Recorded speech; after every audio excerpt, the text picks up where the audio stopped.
السلام عليكم ورحمة الله وبركاته. عاملين إيه؟ إن شاء الله كنا بخير. اسمكم زياد زكريا. الفيديو إن شاء الله يكون في شرح شابتر 10 في مادة الفاينانشال مانجمنت بعنوان كابيتال بادجيتنج. ده أول شابتر علينا بعد الميد ترم، بقى لنا شابتر ما خلصنا المنهج إن شاء الله. نفهم الأول يعني إيه كابيتال بادجيتنج. كابيتال بادجيتنج دي مرتبطة باللونج تيرم انفستمنت ديسيجنز، القرارات لما تيجي تاخد قرار خاص باللونج تيرم انفستمنت. قدامك مقترح استثمار مثلا، عايز تعرف تقبل الاستثمار ده ولا لا.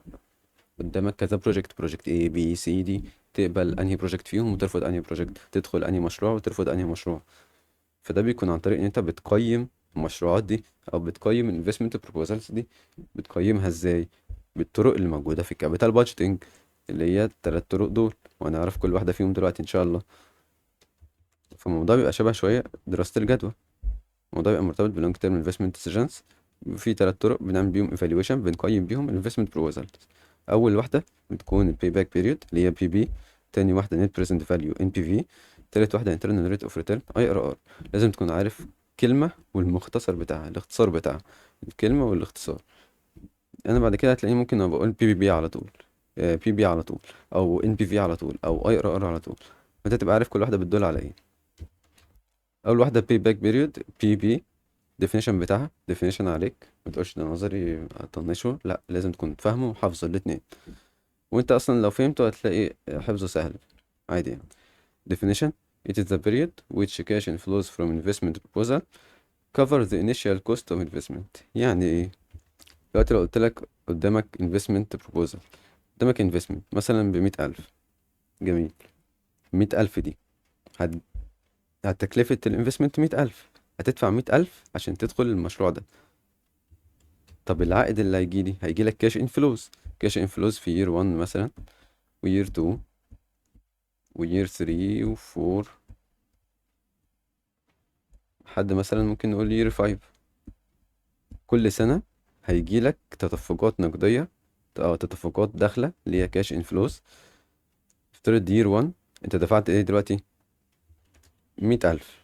100,000 دي عشان تدخل الاستثمار أو المشروع كلفك 100,000. دي الانيشال كوست اوف انفستمنت، بتقال عليها انيشال كوست اوف انفستمنت. انيشال حاجة مبدئية، كوست اوف انفستمنت تكلفة الاستثمار. اول سنه جالك كاش انفلو بكام؟ كاش انفلو تدفقات نقديه داخله، يعني جاي لك. اوت فلو بتبقى حاجه بتدفعها. كاش اوت فلو ده انت بتدفعه، كاش انفلو ده جاي لك. فالانفستمنت، تكلفه الانفستمنت بروبوزال ممكن نقول عليها كاش اوت فلو، اللي هي كوست اوف انيشال انفستمنت او انيشال كوست اوف انفستمنت. فاول سنه جالك نفترض مثلا 20,000. تاني سنه جالك مثلا 30. تالت سنه جالك برضو 30. رابع سنة جالك 20. خامس سنة جالك 10. فانت بتشوف هتاخد وقت قد ايه، هتاخد كام سنة على ما تجمع الفلوس اللي انت دفعتها في الاول خالص، اللي هي الانيشال كوست اوف انفستمنت. تعالى نحسب كده مثلا 100,000 دي ياخد قد ايه على ما اجمعها. ادي كده سنة ب20، سنتين 20 و30 50، 3 سنين 20 و30 و30 تبقى 80. 4 سنين 20 و30 و30 و20 يبقى 100. بس كده، مش محتاج ادخل للسنة الخامسة. هو في اول 4 سنين احتاج 4 years عشان اجمع ال initial cost of investment اللي دفعتها. بالتالي هي دي pay back period. فانا لو سألتك بي بي بتساوي كام تبقى 4 years. في الحالة دي ب 4 years. منتهى البساطة. انت بتشوف الفترة اللي تحتاجها عشان تغطي to cover ال initial cost of investment. بص لو قريت التعريف دلوقتي بعد ما فهمت فكرتها تلاقي سهل أوي. the period which cash inflows. cash inflows اللي هي الفلوس اللي جاية لك من ال investment proposal هتغطي cover the initial cost of this investment اللي انت دفعتها في الأول عشان تدخل ال investment ده. القاعدة بتكون ايه؟ لو قدامك مثلا two projects، project A و project B. project A قلت لك ان ال payback period بتاعته 4 years. project B ده كده نفترض انه كان project A. project B ال payback period بتاعته مثلا ب 5 years. انا هتحتاج 5 سنين على ما تجمع الكوست اوف انفستمنت اللي دفعتها في الاول، initial cost of investment اللي هي 100,000. تحتاج 5 سنين على ما تجمعها. فانت تقبل انهي بروجكت A ولا B؟ تفضل انهي فيهم؟ تفضل تجمع اللي دفعته في 4 سنين ولا تجمعه في 5 years، في 5 سنين؟ اكيد افضل نجمعه في 4 سنين. كل ما كان اقرب كل ما كان احسن، كل ما جمعت في payback period اقل كل ما كان افضل. فاحنا بنختار ال least payback period، اقل بي بي. يبقى القاعدة اللي احنا ماشيين بيها we choose the investment which has the least PP. شفت الموضوع مش حفظ، هو مجرد فهم، وبعد ما تفهم هتلاقي نفسك عارف الكلام معناه ايه، وعارف التعريف وحافظه كمان ان شاء الله يعني. ليه؟ هما 3 كلمات يعني ثابتين. انت في الاخر بتقول له هختار البي بي الاقل على حسب يا بي بي كام او انهي بروجكت فيهم. تقول له عشان عنده بي بي اقل، وده معناه increase in profit.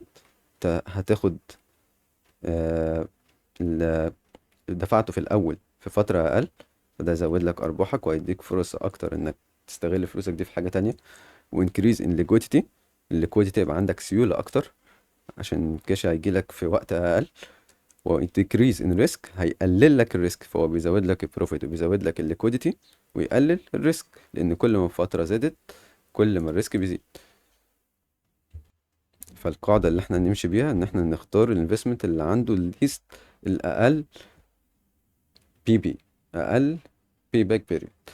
ليه؟ عشان ده معناه هيكون في increase in profit increase in liquidity decrease in risk. في طريقتين او حالتين بمعنى اصح، لو مش بشكل ادق ممكن نقول حالتين، طريقة لكل حالة. ده بتعتمد على ايه؟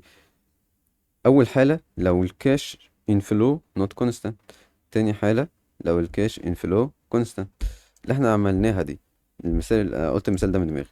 المثال ده كونستانت ولا نوت كونستانت؟ كاش انفلو اللي هي التدفقات اللي جايه لك، الفلوس اللي تاخدها. احنا قلنا في اول سنه 20، تاني سنه 30,000، تالت سنه 30، رابع سنه 20، خامس سنه 10. دول كونستانت ولا نوت كونستانت؟ واضحين قوي انهم نوت كونستانت، مش زي بعض، مش ثابتين، مش متساويين.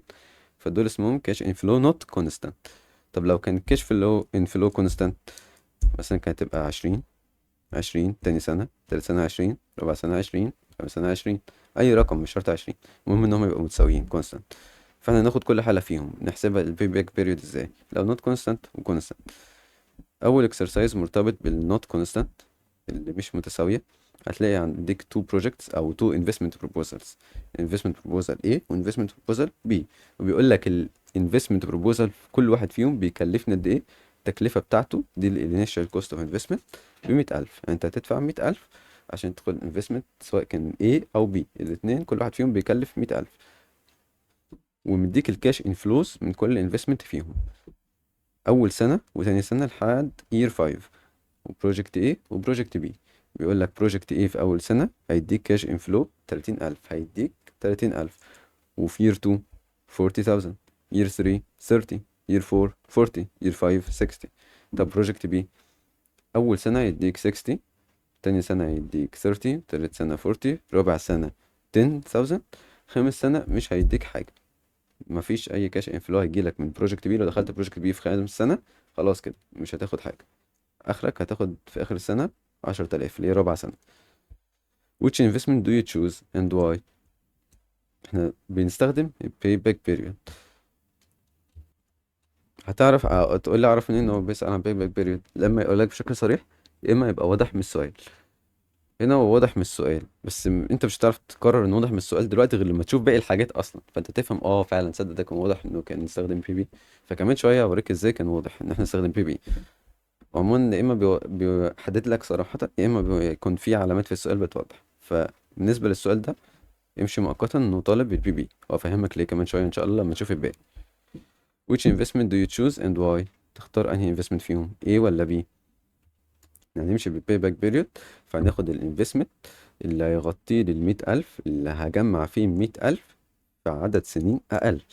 100,000 اللي هي الكوست اوف انفستمنت، initial cost of investment.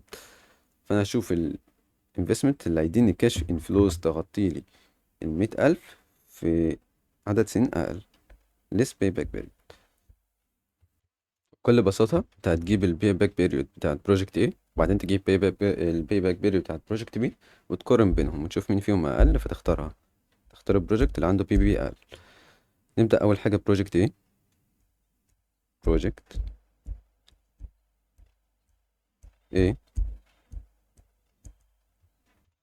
نعملها ازاي؟ شوف انا جبتها بالنظر كده من شوية، بس تعالى نمشيها خطوة خطوة. انت دلوقتي في بروجكت ايه؟ امشي سنة بسنة لحد ما تلاقي نفسك جمعت ال100,000. ال100,000 اللي هي الانيشال كوست اوف انفستمنت، هو لازم بيديها لك، بيعرفك في أول سنة year 1.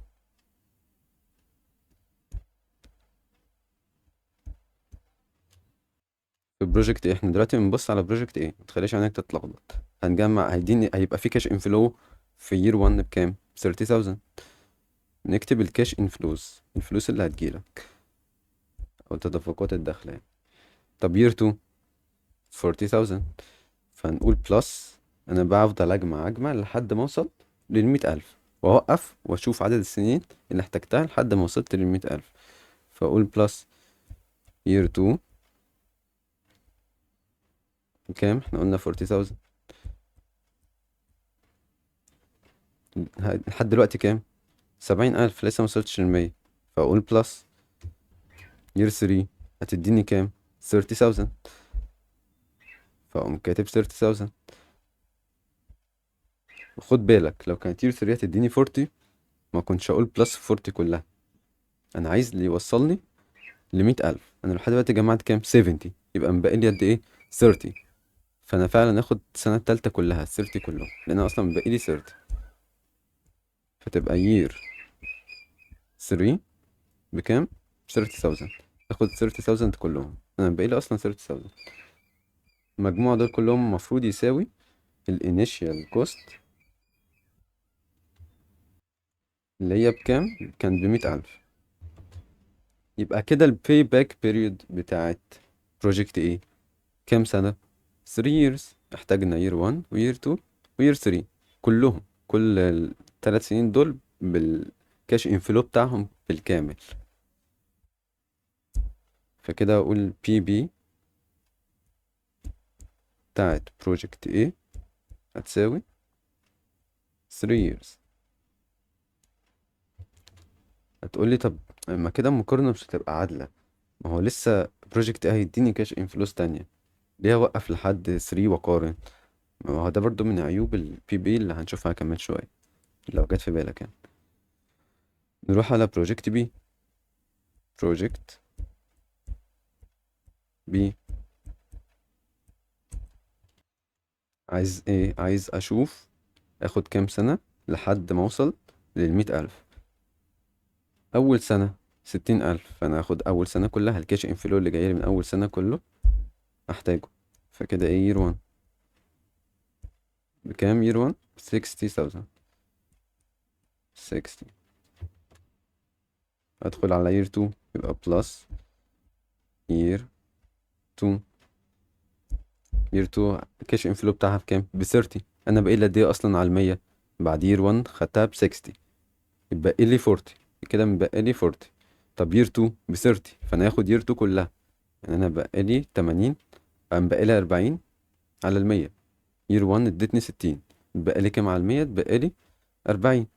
يير 2 اصلا الكاش انفلو بتاعها ب30، فانا هاخد يير 2 كلها وهيتبقى لي 10 لسه كمان.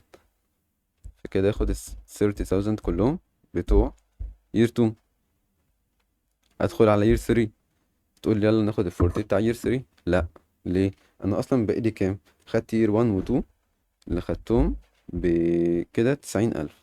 60 بلس 30 90، باقي لي 10. باقي لي 10 بس. لكن يير 2 اصلا، يير 3 الكاش انفلو بتاعها بكام؟ كاش انفلو هتديني 40,000، انا محتاج 10,000 بس عشان اتمم ال100,000. فناخد من يير 3 10,000 وبس، مش محتاج ال40,000 بينهم بتاعهم كلهم. اقول لك هتفرق في ايه دلوقتي. يير 3، اقول بلس يير 3 كام من يير 3؟ 10,000 بس من الكاش انفلو بتاع يير 3. الكاش انفلو اصلا بتاعها 40,000، هناخد منها 10,000 بس. طب طالما اخد منها 10,000 بس، يبقى ليه بقول year 3؟ مش المفروض اقول part of year 3 او fraction of year 3؟ معاك حق فعلا. يبقى هتزود بس كلمة fraction of او part of. عايز تكتب fraction of part of براحتك. ممكن اكتب مرة بارت اوف، ومرة كمان شوية اكتب لك فراكشن اوف في سؤال تاني، بس نبقى نوعنا شوية. طب قد ايه الجزء ده، الفراكشن ده قد ايه، او الجزء ده قد ايه، البارت ده قد ايه؟ هي اصلا الكاش انفلو بتاعها بكام؟ يير 3 هتديك قد ايه؟ 40,000. انت احتجت منها كام عشان تغطي الانيشال كوست اوف انفستمنت؟ احتجت 10,000. كان باقي لي 10,000 عشان نغطي الكوست اوف انفستمنت. فده معناه ان ال10,000 دي هشوف نسبتها او بتساوي قد ايه من ال40,000، فانا اقسم على 40,000. 10,000 على 40,000 تطلع ربع. هي واضحة بمجرد النظر، بس ممكن اوقات ما تبقاش واضحة، يبقى في ارقام ديسيمالز صعب تحسبها بدماغك. فانت تاخد اللي احتاجته من year 3 على الكاش انفلو اصلا بتاع year 3 بكام؟ 40,000. اعملها على الكالكوليتر تطلع معاك 0.25. انت احتجت ربع سنة بس، يعني احتجت ربع تالت سنة. يبقى انت الرقم الفعلي اللي احتاجته مش 3 سنين، لا، انت احتجت سنتين وجزء من السنة التالتة، يعني سنتين وربع. فين؟ احتاج سنتين وربع لإيه؟ لأني هغطي الانيشال كوست. فالمفروض التوتال ده يساوي الانيشال كوست، اللي هي كام؟ اللي هي 100,000. يبقى البي بي بتاعت بروجكت بي، payback period بتاعت بروجكت بي بتساوي قد ايه؟ year 1 كده سنة، year 2 سنتين، وجزء من year 3 قد ايه الجزء ده بالظبط؟ ب 0.25. فانت تقول 2.25 سنتين ورا، اللي هو 2 بلس ال 0.25. نقارن بين بي بي بتاعت بروجكت A والبي بي بتاعت بروجكت B، مين فيهم أقل؟ هكتب بس كلمة years. بروجكت B أقل من بروجكت A من ناحية الباي باك بيريود. يعني أنا هحتاج في بروجكت B سنتين وربع على ما أغطي الكوست اوف انفستمنت اللي دفعتها في الأول، اللي هي 100,000. لكن بروجكت A هحتاج 3 سنين بحالهم على ما أغطي الانيشال كوست اوف انفستمنت. فأكيد أنا أختار بروجكت B. ليه؟ لأنه عنده less BB. فالديسيجن بتاعك هيبقى we choose project B because it has less PB. This means تكتب له جزئية this means، ما تطنشهاش. increase in profit, increase in liquidity, decrease in risk. دي كده أول point في ال PB اللي هي ال payback period، اللي هي لو cash inflow not constant. احنا زي ما شفنا 30 40 30 40 60، وهنا 60 30، كلهم not constant مش متساويين. كل كاش انفلو كل سنة مختلف عن السنة التانية. حتى لو في مثلا سنتين زي بعض، مش بتكلم ان مفيش حاجة تبقى متساوية، بتكلم ان كلهم مش زي بعض بالظبط، في اختلافات. طيب تاني حالة، لو الكاش انفلو كونستانت، دي هيبقى لها قانون، لان هي هتبقى مباشرة وسهلة اوي. الانيشال كوست اوف انفستمنت على annual cash inflow. يعني لو قلت لك ان انت تدفع initial cost of investment ب100,000، الانفستمنت ده كل سنة هيديك، يعني بص بقول لك ايه الانيوال كاش انفلو كل سنة، يعني كل السنين زي بعض، كل سنة هيديك 20,000. هتحتاج كام سنة؟ بمنتهى البساطة تقول لي اقسم 100,000 على 20,000، هتبقى ب5 سنين. هي دي فكرة، بس كده. فالكاش انفلو لما تبقى كونستانت، البي بي باي باك بيريود بتساوي ايه؟ تساوي الانيشال كوست اوف انفستمنت على انيوال كاش انفلو. عايز تقول انيوال من غير النت، ما عادي اكتبها انيوال كاش انفلو. تاني اكسرسايز، تاني اكسرسايز في الشابتر يعني. assume we have two investment proposals. كل investment بيكلفني 100,000. each costs 100,000. project A receives annual cash inflow 40,000 for 4 years. الانيوال كاش انفلو، يعني الكاش انفلو بتاع كل سنة لبروجكت ايه هيبقى 40,000 لمدة 4 سنين. يعني كاش انفلو كونستانت ثابتة كل سنة 40,000 بروجكت ايه لمدة 4 سنين. طب بروجكت بي receives annual cash inflow 30,000 for 8 years. يعني كل سنة بروجكت بي هيديني 30,000 لمدة 8 سنين. calculate ال PB for each project. which one do you prefer؟ تفضل انهي، بروجكت A ولا بروجكت B؟ فانا احسب البي بي بتاعت بروجكت A، البي بي بتاعت بروجكت B. ابدا بروجكت A، اقول initial cost على annual cash inflow. initial cost كان بكام؟ كل بروجكت فيهم initial cost بتاعته ب100,000، فهنا تبقى ب100,000. طب الانيوال كاش انفلو بتاع البروجكت ايه، وعينك ما تلخبطش، احنا دلوقتي بنحسب البروجكت ايه ب40,000، يبقى على 40,000 تبقى 2.5 years، سنتين ونص، هحتاج سنتين ونص على ما اغطي، على ما الكاش انفلوز اللي هتجيلي من الانفستمنت ده تغطي لي التكلفة اللي دفعتها في الأول اللي هي 100,000. طب بروجكت بي، البي بي هتساوي initial cost of investment على annual cash inflow، هتساوي 100,000 على اللي هي initial cost investment على 30,000 اللي هي الانيوال كاش انفلو بتاع بروجكت بي. هتحتاج قد ايه؟ هحتاج 3.333 years، يعني كأنها 3 سنين وتلت تقريبا يعني، عشان أغطي التكلفة اللي دفعتها في الأول في لبروجكت بي. فأنت تختار أنهي؟ دايما بنختار ال PB الأقل، PB الأقل اللي هي 2.5 years اللي هي خاصة ببروجكت A.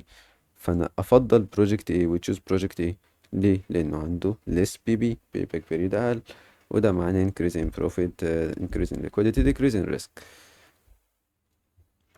ده كده الجزء العملي بتاع بي بي مع الديفينيشن. بقى لنا ايه كده؟ احنا خدنا الديفينيشن، طريقة حل بي بي في الكاش انفلو ان نوت كونستانت، وطريقة حل بي بي في كاش انفلو كونستانت. وهناخد دلوقتي الادفانتجز والديس ادفانتجز للبي بي، ودول برضو لازم تكون عارف وما تقولش نظري وتطنشه. نظري قليل قوي، فما تكسلش انك تحفظه او تصدقني انت مجرد ما تفهمه تلاقي نفسك حفظته اصلا، مجرد ما فهمت فكرته. الادفانتجز بتاعت بي بي من غير ما تفكر، ايزي تو كالكوليت، طبعا دي باينه قوي. شوف احنا حسبنا بنحسبها بالنظر كمان، بس طبعا ما تحسبهاش بالنظر، لازم تكتب له. easy to calculate easy to understand، سهلة الفهم، ان شاء الله تكون فهمتها الحمد لله. most popular way، طريق اكتر الطرق شيوعا، يعني منتشرة بشكل كبير. طب ال disadvantages، تعال نشوف كده بالنسبة للي احنا قلناه. بص مثلا الاكسرسايز ده بس للتوضيح، مش يعني سؤال نحله، احنا لسه حالينه اصلا. دلوقتي انت وقفت في بروجكت ايه، احنا قلنا هنحتاج قد ايه؟ 3 سنين. بروجكت بي قلنا سنتين وربع. ماشي، بروجكت ايه وقفنا لحد هنا عند 3 سنين يعني كده، وتجاهلنا ال40 و60. بروجكت بي قلنا سنتين وربع، يعني 60 و30 و10. كان باقيلنا ايه؟ كان باقيلنا 30 من السنة التالتة، قلنا خلاص مش هناخدها، احنا محتاجين عند ال10 بس. وباقيلنا 10 من السنة الرابعة، احنا تجاهلنا دول وتجاهلنا دول في بروجكت ايه. شوف بروجكت ايه كان هيديك قد ايه زيادة. بروجكت ايه كان لسه باقيله 100,000 يديهم لك، 40,000 في يير فور، وكاش انفلوب 60,000 في يير فايف. بروجكت بي كان باقيله 30 في يير ثري، و10 في يير فور، كان باقيله 40، وهنا كان باقيله 100. يعني دول كده 100 ودول كده 40. بالرغم من كده احنا اخترنا مين؟ اخترنا بروجكت بي عشان كان عنده باي باك بيريود اقل، وتجاهلنا الكاش انفلوز اللي هتجيلي بعد الباي باك بيريود. يعني تجاهلت خالص، انا بحسب الباي باك بيريود اي كاش انفلو هيجيلي بعدها. تجاهلت ال30 من 10 هنا، وتجاهلت ال100 اللي هنا. فده خلى المقارنة مش دقيقة. انت ما بصيتش على كل الكاش انفلوز، انت بصيت على الجزء بس اللي يغطي لك يعني الانفستمنت، الكوست اوف انفستمنت، لكن تجاهلت الباقي. فانت كده ده بيقلل الدقة بتاعت باي باك بيريود. ده اول عيب في موجود في الباي باك بيريود، اللي هو it ignores. سيبك من اول بوينت، خلينا احنا دلوقتي بدأت بتاني بوينت. it ignores cash inflows received after payback period. تجاهلنا اي cash inflows جالي بعد الباي باك بيريود. العيب الموجود كمان، وده عيب خطير برضو، it ignores time value of money. يعني ايه time value of money؟ تعالى اقول لك يعني ايه time value of money. دلوقتي انت لو مثلا معاك 100 جنيه دلوقتي، ال100 جنيه دي كمان سنة، هل هتساوي 100 جنيه برضو؟ هتساوي اقل من 100. قول مثلا كأنها تعادل 70 على الرقم، على ان الرقم 100 زي ما هو، بس دلوقتي بقى كأنه 90 مثلا، مبقاش 70، 90. طب تاني سنة، ال100 دي قيمتها هتقل أكتر، وهتبقى كأنها 80. طب تالت سنة، ال100 دي قيمتها هتقل أكتر وأكتر، وتبقى كأنها 70. ليه ده بيحصل؟ اولا بسبب التضخم، انفليشن ريت. الحاجات اللي بقولها دي مش حفظ، ما تكتبش يعني، فاهم؟ ده لفهمك انت بس، تفهم يعني ايه تايم فاليو اوف ماني. وبرضه بسبب الاوبورتونيتي كوست. يعني لما اقول لك دلوقتي تاخد 100 جنيه دلوقتي ناو، ولا 100 جنيه كمان سنة، ولا 100 جنيه كمان سنتين، كده تقول لي 100 جنيه دلوقتي احسن طبعا. ليه؟ كمان سنة تكون قيمتها قلت، وفي نفس الوقت ال 100 جنيه دلوقتي تقول لي انا ممكن اعمل بيها قدام، او بلاش 100 جنيه، قول 100,000 مثلا. تقول لي ممكن ندخل مشروع كده بسيط بال100,000 أو 100,000 دولار أو أيا كان، وبدل ما استنى سنة واتنين أكون ضيعت فرص كتير. فدي ال opportunity cost. ف time value of money بتوضح لك إن قيمة الفلوس دلوقتي أعلى من قيمة الفلوس قدام. لو بنتكلم على نفس الرقم، 1 دولار دلوقتي أكبر من 1 دولار after مثلا 1 year مثلا. لأن بص بقولك 1 و 1، بس ال value أنا بتكلم على ال value مش ال amount. ال value of 1 دولار دلوقتي أكبر من ال value من بتاعت ال 1 دولار بعد سنة. فهي دي فكرة ال time value of money. كل ما عدد كل ما المدة زادت كل ما قيمة الفلوس بتقل. الأسباب اللي قلناها inflation opportunity cost إلى آخره. الكلام اللي بقوله ده مش موجود في الشرح، وما تكتبوش، ومش عايزك تحفظه ولا تكتب اللي بقوله ده، بس فهمك انت بس تبقى فاهم يعني ايه time value of money. طب ايه الحل للموضوع ده؟ الحل انك ما تبصش على الكاش انفلوز اللي بتجيلك. خلينا نحل لما ندخل في النت بريزنت فاليو. خلينا بس دلوقتي نعمل ستوب دلوقتي كده عند it ignores time value of money. فهمنا يعني ايه time value of money؟ يتجاهلتها. ازاي؟ عملت البي بي، عملت ال30 نفس معاملة ال40، نفس معاملة ال30، نفس معاملة ال40، نفس معاملة 60. وعملت في بروجكت بي 60، اديتها نفس الفاليو بتاع ال30، نفس دي، ما فرقتش بينهم. على ان المفروض كل ما قدمت كده، او كل ما اتأخرت بمعنى اصح، كل ما الفاليو قلت. كل ما زودت عدد السنين كل ما الفاليو قل. فانت ما ينفعش تقول لي ان مثلا ال 30,000 دي هي 30,000 اللي تاخدها بعد سنة. يعني 30,000 تاخدها بعد سنة و30,000 تاخدها بعد 3 سنين، أكيد هتقول لي هاخدها بعد سنة. لكن هنا لأ، هي ما فرقتش بينهم، اعتبرتهم الاتنين حاجة واحدة، في باك بيريود. فهي ما ميزتش في حتة التايم فاليو اوف ماني، تجاهلتها خالص، تجاهلت التايم فاليو اوف ماني. ده العيبين اللي موجودين في الباي باك بيريود، ودول مهمين جدا، لأن دول ينقلونا لجزئية النت بريزنت فاليو. ده اللي خلانا نحتاج النت بريزنت فاليو. ونت بريزنت فاليو لو قالك في الامتحان انهي افضل طريقة للكابيتال بادجيتنج او لتقييم المشروعات، في باك بيريود ولا نت بريزنت فاليو ولا اي ار ار ولا كله، تروح تقول لي كله، ما انت غلطت. في باك بيريود طبعا غلط، احنا سائلين عيوبها. النت بريزنت فاليو هي افضل طريقة. طب احنا بنستخدم ايه؟ التلاتة بيستخدموا، نستخدم التلاتة، بس مين فيهم الافضل؟ نت بريزنت فاليو. يعني ايه نت بريزنت فاليو؟ سيب القلم برضو كده، ما تحفظش اللي بقوله ده، ده لفهمك. الحاجات اللي تحفظها هي الموجودة في البي دي اف. يعني انت لما تحتار، عشان مش عايز الخبطك، بحاول ما توسعش بس افهمك في نفس الوقت من غير ما توسع. فانت تحفظه اللي موجود في البي دي اف، ما تحفظش كلمة زيادة عن البي دي اف ان شاء الله يعني. دلوقتي لو هنتكلم مثلا، قلت لك في بروجكت هيديك مثلا هتدفع دلوقتي مثلا 100,000. ده كده اللي هي ايه؟ الكاش او الفلو اللي هتدفعه دلوقتي 100,000. وكمان سنة في يير 1 هيجيلك كاش انفلو ب20,000. يير 2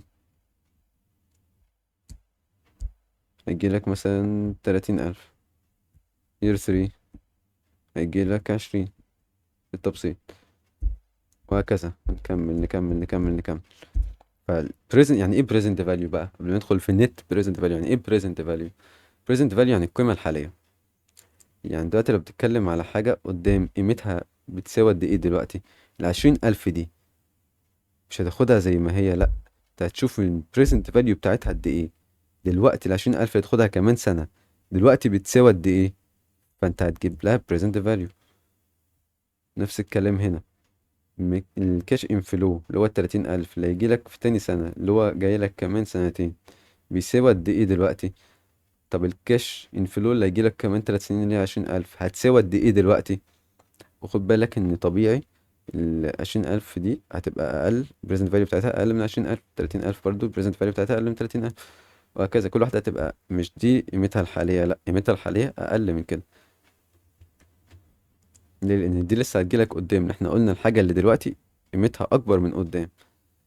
طب الحاجة اللي هتجيلك قدام قيمتها لما تيجي تشوف قيمتها دلوقتي هتلاقيها اقل. يعني مثلا دي ممكن تلاقيها مثلا 19 مثلا و500 مثلا، ده رقم من عند دماغي. ليه؟ لان 19 و500 دلوقتي قيمتها قدام هتبقى كأن يعني بمقام 20,000 قدام. عشان كده قلت لك لازم بناخد في الاعتبار تايم فاليو اوف ماني. الفكرة بمنتهى البساطة، البريزنت فاليو انت بتشوف القيمة الحالية للكاش انفلوز اللي هتجيلك قدام قيمتها قد ايه دلوقتي، بس كده. طب النت بريزنت فاليو يعني ايه؟ نت بريزنت فاليو انت بتجيب البريزنت فاليو بتاعت كل كاش انفلو هيجيلك قدام، البريزنت فاليو بتاعته كام دلوقتي، وتجمع البريزنت فاليو بتاعتهم كلهم وتطرح منها الكوست اوف انيشال انفستمنت اللي دفعتها عشان تجيب النت بريزنت فاليو صافي القيمه الحاليه بعد ما شلت الكوست اوف انفستمنت. اللي هي شيل كوست اوف انفستمنت، هتشوف مبقي لك قد ايه بعد ما شلت انيشال كوست اوف انفستمنت، بعد ما خدت البريزنت فاليو بتاعت كل الكاش انفلوس اللي هتجيلك من البروجكت ده ماينس الانيشال كوست اوف انفستمنت اللي هو كاش اوت فلو. كانك بتقول بريزنت فاليو اوف كاش انفلوس ماينس كاش اوت فلو. كاش اوت فلو مش محتاج تجيب له بريزنت فاليو، كده كده بيبقى دلوقتي اول ما تدخل المشروع. فكرة في الكاش انفلوز بقى اللي هتجيلك بعد كده، كان الكاش اوت فلو بناخد رقم زي ما هو عادي خالص. دي فكرة النت بريزنت فاليو. ما اعرفش انا طولت فيها ولا لا، ما طولت في فكرتها يعني ولا لا، بس عشان تبقى فاهم كويس. ما بحبش تبقى مبصمج المادة. يعني انت لو مبصمج المادة المنهج خفيف، فانت هتبصمجه ببساطة، يعني مش هياخد منك حاجة. المنهج كده كده خفيف، بس انا الموضوع مهم، ان فعلا الحاجات دي مهمة، هتفيدك في الفاينانس، كوربريت فاينانس، او مواضيع زي فاينانشال اناليسيز والكلام ده كله. هتفيدك فعلا ان شاء الله لو انت قررت تدخل في حته تبع فاينانس او اي تحليل مالي، الحاجات دي كلها. برضه في النت بريزنت فاليو من اول هنا بقى ابدا اركز من ده المنهج. النت بريزنت فاليو عندنا حالتين، لو الكاش انفلو نوت كونستانت ولو الكاش انفلو كونستانت. فلو عايزين نشوف الستبس كده من بره قبل ما ندخل في التفاصيل والفروقات اللي بين الكونستانت والنوت كونستانت كاش انفلو، عشان ما نتوهش نرتب الستبس كده في دماغنا نبقى فاهمين هنمشي ازاي كاطار عام كده قبل ما ندخل في التفاصيل. فانت اول حاجه هتجيب بريزنت فاليو فاكتور عشان تعرف تحسب البريزنت فاليو بتاعت كل كاش انفلو يجيلك في السنين اللي جايه. ازاي؟ نفترض ان مثلا السنه التانية يير 2 كان الكاش انفلو اللي هيجيلك منها ب100,000، والبريزنت فاليو فاكتور بتاعها كان ب 0.5. ده معناه ايه؟ معناه ان كل $1 يجيلك من السنه الجايه القيمه الحاليه بتاعته هتكون ب 0.5 اللي هو نص دولار. فال100,000 دي البريزنت فاليو بتاعتها هتساوي ايه؟ تاخد ال100,000 تضربها في البريزنت فاليو فاكتور هيديك 50,000. ال100,000 اللي تجيلك من السنة التانية قيمتها دلوقتي ب50,000، لأن 50,000 دلوقتي بتساوي 100,000 قدام، بتساوي قيمة أكبر قدام. فهي دي الفكرة. فأنت بتاخد البريزنت فاليو فاكتور تضربه في الكاش انفلو اللي هيجيلك من كل سنة، هيديك البريزنت فاليو بتاعت كل كاش انفلو اللي احنا عايزين نحسبها. طب النت بريزنت فاليو هتاخد البريزنت فاليو بتاعت كل الكاش انفلوز دي كلها بتاعت السنين كلها، وتشيل منه الانيشال كوست اوف انفستمنت اللي هنقول عليها بقى الكاش اوت فلو. مش انت جالك كاش انفلو حسبت البريزنت فاليو بتاعه، دخلك كاش وحسبت البريزنت فاليو بتاعه شفت هيجيلك كاش قد ايه؟ طب ما انت لازم تشيل الكاش اللي هتدفعه عشان يبقى لك صافي القيمة الحالية اللي هي النت بريزنت فاليو. نت بريزنت فاليو انت بعد ما شلت الكاش اوت فلو اللي هتدفعه او اللي دفعته في الانفستمنت ده، لما تيجي تدخل الانفستمنت تدفع كاش اوت فلو. فهي دي خلاصه الستبس، سواء كان كونستانت او نوت كونستانت انت هتمشي بالاطار ده او بالستبس دي. طبعا بيبقى فيه ديتيلز بقى مختلفه والقوانين بتختلف وهكذا، بس عشان تبقى فاهم الترتيب في دماغك. بريزنت فاليو فاكتور تضربه في كل كاش انفلو هيجيلك، جبت البريزنت فاليو بتاعت كل كاش انفلو هيجيلك، هتشيل منها الكوست الكاش اوت فلو، هتشيل منها الكاش اوت فلو هيديك النت بريزنت فاليو. بس كده. اول حاله لو كان كاش انفلوز نوت كونستانت او كاش انفلوز نوت كونستانت، في 3 ستيبس بنمشي عليهم. ستيب 1 2 3. انت فهمت المفهوم اللي انا قلته من شوية، ان احنا بنحتاج نحسب present value بتاعة الكاش انفلوز، وبعدين نشيل منها ال initial cost of investment يديني النت present value. ده كده الكلام بشكل عام كده، الشرح فكرتها ايه. لكن الستبس بقى، وازاي نحسب present value. اول حاجة بنجيب present value factor، وده بيكون 1 over 1 plus k power n. ايه هي ال k وايه هي ال n؟ ال k ده ال discount rate. يعني ايه discount rate؟ ده المعدل اللي بحول بيه، او future value ليه present value، المعدل اللي بحول بيه الكاش انفلوز اللي هيجيله قدام ل present value. ده بيكون discount rate، طبعا بيكون percentage، او مثلا 0.56 او 56%. ده كده discount rate. يا اما هيقولوا لك بشكل صريح في السؤال، يقول لك discount rate بكذا، اللي هو معدل الخصم بكذا. يا اما يقول لك ايه، يقول لك الواك بكذا، او cost of capital بكذا. تقول لي ليه دخل الواك وايه اللي دخل الكوست اوف كابيتال؟ ما هو الديسكاونت ريت ده بيعبر لي عن التكلفة او الواك اللي هي الكوست اوف كابيتال. مش انا لسه قايل لك من شوية ان بيبقى فيه opportunity cost؟ عشان كده انا بفضل الجنيه دلوقتي احسن من الجنيه قدام بسبب ال opportunity cost واسباب تانية. ف opportunity cost للكابيتال، في opportunity cost of capital. انت بالفلوس دي كنت ممكن عملت حاجة تانية، فالمستثمرين يبقوا محتاجين عائد معين، فهو ده بيبقى تكلفة عليك انت، فده الديسكاونت ريت اللي هتعمل بيه خصم او تحول بيه كاش انفلوس اللي هتجيلك قدام لبريزنت فاليو. بدون الدخول في التفاصيل بقى والتعمق زايد عشان ما توش مني. هتلاقيه بيقول لك ايه الكي دي، يا اما يقول لك في السؤال ديسكاونت ريت، يا اما كوست اوف كابيتال، يا اما واك. تلاتة حاجة واحدة. سواء قال لك كده او كده او كده، انت تستخدم هي كي في كل الاحوال الكي. طب ايه هو بريزنت فاليو فاكتور؟ يبقى كده ده الديسكاونت ريت، كي الديسكاونت ريت. بريزنت فاليو فاكتور دي كلها على بعضها. طب الان، لان دي على حسب، لو احنا في السنه الاولى يير 1 فكده الان بواحد. طب احنا في يير 2، عايز تجيب بريزنت فاليو للكاش انفلو بتاع يير 2 فكده ان باتنين. طب عايز تجيب الكاش انفلو بتاع يير 3 فكده الان بتلاتة. فعلى حسب انت في السنه كام. هي دي معنى الان، هي دي years. المهم، فبريزنت فاليو فاكتور اختصاره بي في اف، ولازم تكون عارف الاختصارات. هيساوي 1 over 1 plus k all power n، كل باور n. دي كده ستيب 1. يبقى في ستيب 1 حسبنا present value factor. ستيب 2 احسب ال present value of cash inflows. مش انا لسه قايل لك محتاجين نحسب present value of cash inflows، cash inflows اللي هتجيلي احسب لها present value. فنحسب present value of cash inflows. اعملها ازاي؟ اخد كل cash inflow اضربه في ال present value factor. مثلا ال present value factor بتاع السنة الأولى مثلا 0.865 مثلا، والسنة الأولى تديك مثلا 20,000. فأنت تقوم قايل 20,000 تايمز 0.865 هيساوي present value بتاعت الكاش انفلو اللي هيجيلك من السنة الأولى، present value بتاعته بكام. والسنة التانية نفس الكلام، والسنة التالتة. يعني انت تعمل لكل سنة، الخطوة دي هتتعمل لكل سنة سواء كانوا 5 سنين 4 3 6 أيا كان. present value of cash inflows بتساوي cash inflow، cash inflow اللي هيجيلك في كل سنة times present value factor بتاع كل سنة. وخد بالك من اننا بنتكلم على not constant، فبالتالي present value factor هيبقى مختلف لكل سنة، لأنهم مش كلهم نفس المبلغ. تالت خطوة ستيب 3 نت بريزنت فاليو. نت بريزنت فاليو هيساوي ايه؟ انت فهمت، جبنا البريزنت فاليو بتاعت الكاش انفلوز، هنشيل منها الكاش اوت فلو سي او. دي معناها الكاش اوت فلو اللي هي الانيشال كوست اوف انفستمنت اللي انت دفعتها في الاول. هيقول لك الكوست اوف انفستمنت كذا، الانيشال كوست اوف انفستمنت كذا، كاش اوت فلو كذا. انت فاهم، فمش مشكلة يقول لك اي صيغة هو عايزها. فالنت بريزنت فاليو بتساوي بي في سي اي بريزنت فاليو اوف كاش انفلوز ماينس سي او كاش اوت فلو. يعني انت عندك كاش انفلوز هتجيلك، فانت تحسب البريزنت فاليو بتاعتها، وعندك كاش اوت فلو هتدفعه في الاول، فانت هتجيب النت بريزنت فاليو عن طريق ان انت تاخد البريزنت فاليو بتاعت الكاش انفلوز اللي هتجيلك ماينس الكاش اوت فلو اللي انت دفعته. كاش انفلو جايلك، كاش اوت فلو بتدفعه. تدفقات نقدية داخلة وخارجة. طب الديسيجن هتقرر على اساس ايه؟ هتختار انهي انفستمنت فيهم؟ هنشوف اللي عنده هاير بوزيتيف نت بريزنت فاليو. ازاي؟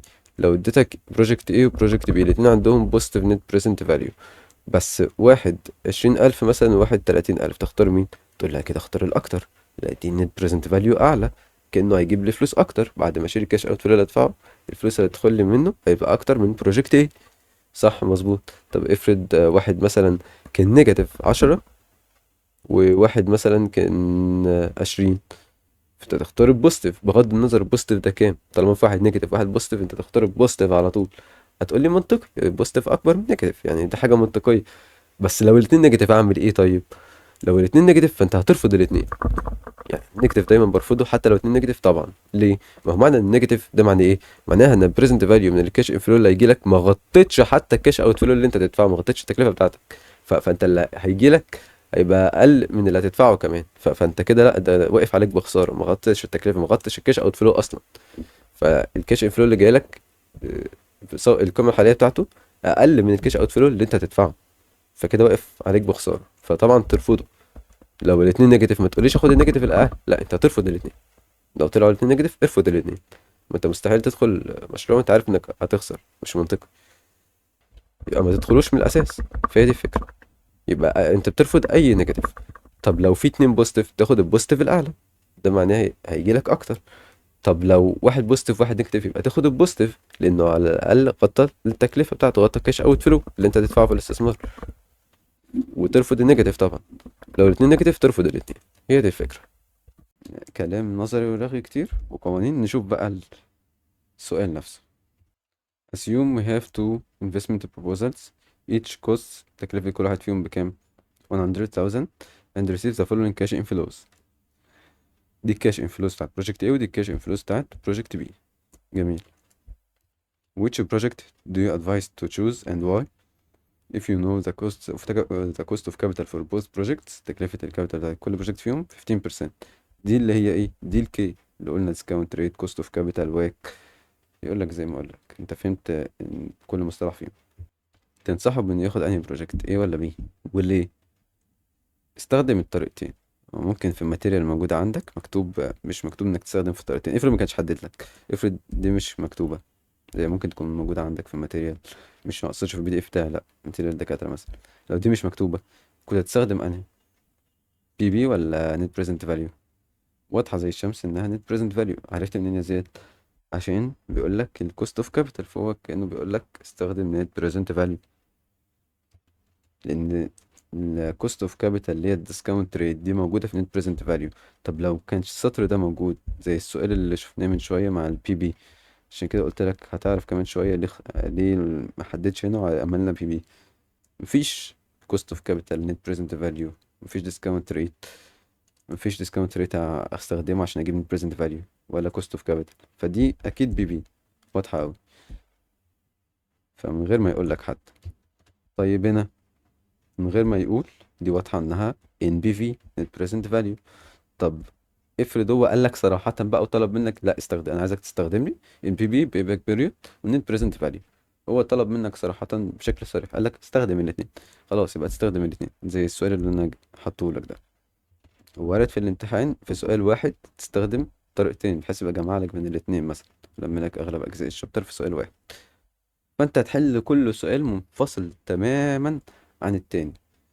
انا هبدأ بالان بي في لان هي اساس السؤال ده، وبعدين البي بي لانها تعتبر زيادة، بس هو لو طالما طالبه فتستعمل الاتنين. بس عشان احنا دلوقتي بنحل فكرة الام في في فما نتوهش مني ونرجع للبي بي بعدين نرجع للام في في. فنبدأ دلوقتي بالام في في. فانا هقول الاول عند الام في في نبدأ ببروجكت ايه. هتجيب النت بريزنت فاليو بتاعت بروجكت ايه والنت بريزنت فاليو بتاعت بروجكت بي وتقارن بين الاتنين. بروجكت ايه ستيب 1 امشيها بستيبس عشان ما تتلخبطش. ستيب 1 كان بنحسب فيها ايه؟ present value factor بيساوي ايه؟ كان بيساوي 1 over 1 plus k power n. هتعمل دي كام مرة؟ تشوف السؤال عند project ايه في 5 years كل سنة ليها كاش inflow، فانا هستخدم n اعوض بيها مرة ب 1 مرة ب 2 مرة ب 3 مرة ب 4 مرة ب 5. ليه؟ عشان اجيب present value factor بتاع كل سنة، لان n هتختلف مرة ب 1 مرة ب 2 مرة ب 3 وهكذا. فاقول present او مش هقول بقى present، اقول year 1 هتساوي 1 over 1 بلس الكي. الكي كده كده ثابتة، هي بتاع الكي بتاعت المشروع اللي هي discount rate أو cost of capital ب 15% للتو بروجيكتس كمان، فهي كده كده 15%. باور، احنا في year 1 تبقى باور 1، واشوف هتطلع بكام، وبعدين اشوف year 2 هتساوي net present value factor بتاعها بكام، 1 over 1 plus 15%. باور المرة دي باور 2، دي year 2. طب year 3 اكتب نفسه بس باور 3. طب year 4 باور 4. 5 مكان ال n هي بس اللي تتغير، الباقي كله زي ما هو. فانا اهو عوضت مرة year 1 ب 1، وهنا ب 2 3 4 5، كل مرة طلعت معايا برقم مختلف. طبعا ممكن التقريب بيختلف معاك، انا خدت اللي هو التقريب بتاع الدكتور موجود في الماتيريال بتاعته. انت ممكن يطلع معاك تقريب مختلف، ممكن دي مثلا لو ما تيجي تقربها ممكن تطلع معاك 0.87. بس انت حاول تاخد اول تلات ارقام. مثلا هنا ممكن دي تطلع معاك 0.757 مثلا. لو هتاخد تقرب وتاخد اول تلات ارقام بعد العلامة ممكن تطلع كده مثلا، مش فاكر بالظبط بس ممكن تطلع كده، فمش مشكلة طالما انت قربت. بس قربت يعني لتالت رقم بعد العلامة، يعني تيجي تقرب قرب تالت رقم بعد العلامة، يعني فاهم يعني ده. أو احترت معرفتش تقرب لتالت رقم بعد العلامة، خلاص خد أول تلات أرقام بعد العلامة، فاهم. ما تختصرش بزيادة بقى وتقول أقرب دي خليها 0.9 مثلا، لأ، يعني خد أول تلات أرقام بعد العلامة. حتى لو هتقرب يبقى تقرب لتالت رقم بعد العلامة. مالكش في التقريب بتلخبط فيه في الحاجات دي، خد أول تلات أرقام بعد العلامة زي ما هما كده على طول، مش مشكلة. هو طبيعي يبقى في اختلاف بين الطلاب، بين كل طالب والتاني في الحاجات اللي زي كده، بس الاختلافات هتبقى بسيطة. يعني النت بريزنت فاليو اختلاف يبقى مثلا أرقام بسيطة، مش مثلا 10,000 ونقول عادي ده بسبب تقريب، لا طبعا يعني. ده كده ستيب 1 بريزنت فاليو فاكتور. ستيب 2، ستيب 2 كنت بجيب فيها بريزنت فاليو اوف كاش انفلوز اللي هي بي في سي اي. مش حفظ والله، أنا مش حافظ، اللي هو فاهم بالفهم. بي في سي اي بتساوي ايه؟ بريزنت فاليو فاكتور تايمز كاش انفلو، او كاش انفلو تايمز بريزنت فاليو فاكتور. انا مش فاكر الترتيب بالظبط فممكن اشوف ايه. كاش انفلو تايمز بريزنت فاليو فاكتور، طبعا مفيش فرق بس عشان ايه ماشيين نفس الترتيب بتاع الماتيريال. كاش انفلو تايمز بريزنت فاليو فاكتور. بريزنت فاليو فاكتور انت لسه حاسبه. كاش انفلو، كاش انفلو بتاع كل سنه اللي هيجيلك من البروجكت. يير 1 ليها كاش انفلو برقم، مثلا يير 1 كاش انفلو بتاع يير 1 في بروجكت ايه 40,000، يير 2 30، يير 3 40، هو ده الكاش انفلو. فانا عندي 5 سنين للتو بروجكتس. انا دلوقتي كان بنتكلم عن بروجكت ايه 1 لحد 5. كاش انفلو بتاع السنة الأولى، هنقل الكاش انفلو بتاع السنة الأولى ب40 والسنة التانية ب30، وهكذا. انت هنعمل جدول لطيف كده من 4 عواميد أو 4 كولمز أو 4 خانات أيا كان. أول كولم بتحط فيه دير، تاني كولم بتحط فيه سي اي، دي سي اي اللي هي كاش انفلو. تالت كولم بنحط فيه بريزنت فاليو فاكتور بتاع كل سنة اللي حسبناه كل سنة. رابع كولم هنحط فيه بريزنت فاليو اوف كاش انفلو، بريزنت فاليو بتاع كاش انفلو، يعني كل هنا مثلا رقم رقم رقم رقم رقم، لما اضربه في البريزنت فاليو فاكتور هيديني بريزنت فاليو بتاع كل كاش انفلو من كاش انفلوز دي. تعال نشوف year 1 كان ب 40، يبقى 40,000. اكتب هنا عند الكاش انفلو بتاعها year 1 هتديني 40,000 كاش انفلو. طب بريزنت فاليو فاكتور، بريزنت فاليو فاكتور بتاع year 1 حسبناه ب 0.869، 0.869. يبقى present value بتاعت الكاش انفلو اللي هي present value بتاعت 40,000 اللي جاية لي من year 1 بكام؟ أقوم جايب، لو نفرض إن ده أول كولم وده تاني كولم، فالتالت كولم هيساوي 1 times 2. يعني إيه؟ يعني هيساوي 40,000 times ال 0.86. شوف هتطلع معاك بكام. مثلا طلعت ب 34,760. بعدين أكتب الكاش انفلو بتاع year 2. كاش انفلو بتاع year 2 في project A ب 30,000، فاكتب 30,000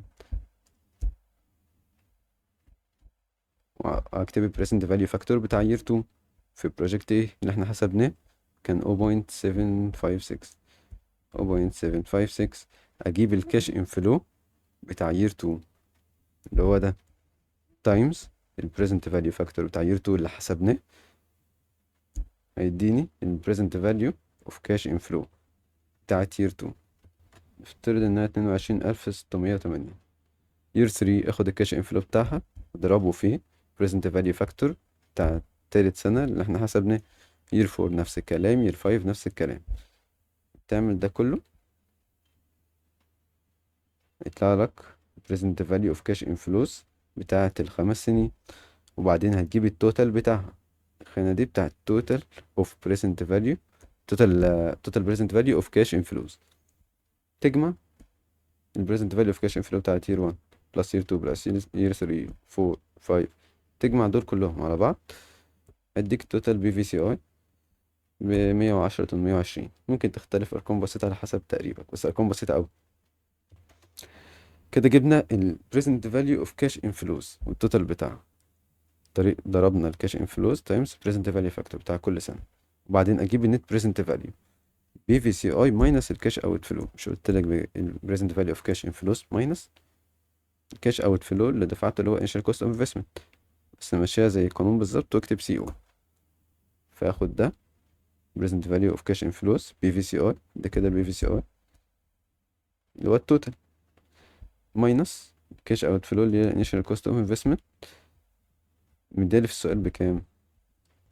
مديلك في السؤال ب100,000. يبقى 110 820 ماينس 100,000 هتساوي النت بريزنت فاليو بتاع البروجكت ايه 10,820. دي كده النت بريزنت فاليو بتاع البروجكت ايه. نمشي نفس الخطوات في بروجكت بي. طب نحسب بقى النت بريزنت فاليو لبروجكت بي. هنبدأ من أول ستيب.